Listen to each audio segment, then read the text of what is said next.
Hi, I'm Naomi Wittlin. I just began the Master's in Jewish Studies program at Graz, and I'm going to tell you what I am currently reading. We're going to start with the Jewish book. This book, Becoming a Soulful Educator by Aryeh Ben David, is one of my favorites. I am using it because I'm a facilitator of a local Musar group, and he writes from the point of view of the educator in terms of drawing out the emotional responses of the student and really making an impact on their lives, not just reciting material. Aryeh also wrote a short book called Prayers of the Lost and Found, where he really just talks about his personal relationship with God, and there are a lot of prompts and questions in it. You could read it in an hour, or you could spend a month looking at this book. I'm including this book, which I got for one of my classes since we read the book of Jonah. This is a modern take, line by line, of the book of Jonah in terms of our current time. So for example, one chapter is called Good Guys and Bad Guys. When can we accept the other?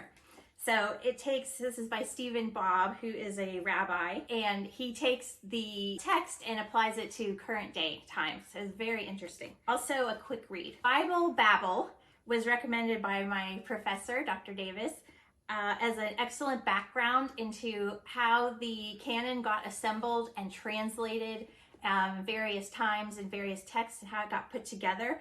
And the professor who writes this book, Kristen Swenson, really applies everything to our current day times and has a really good sense of humor. Viktor Frankl's 3 lectures that he gave in 1946 in Vienna just came out this year in English. And so this is a book called Yes to Life in Spite of Everything. That was the title of one of his lecture series, I think. And it's very much the same content as Man's Search for Meaning, but he gave it to a local audience in Vienna.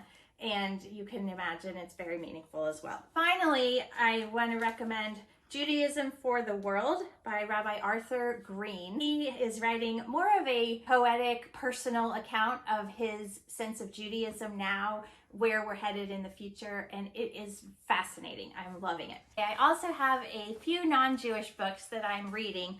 I just finished a book on the Kindle. It's called We Gather Together, and it is about how our nation's observance of Thanksgiving came about. I also just finished Uncomfortable Conversations with a Black Man by Emmanuel Acco, and it is an excellent, candid, almost like a conversation between him and you in terms of some of the racial tension today and how we can help. I have to recommend The Smallest Lights in the Universe by Sarah Seeger. This is a memoir that she wrote. She's an astrophysicist working with NASA and many universities, and she talks about the loss of her husband in relation to her relationship with astrology and the research that she does. And finally, I am in the middle of Barack Obama's A Promised Land, which is an account of his candidacy and first term in office. And I just got it, so I'm only about a fifth of the way through, but it is excellent. Thanks for watching. If you have any questions about these books, I'm happy to answer.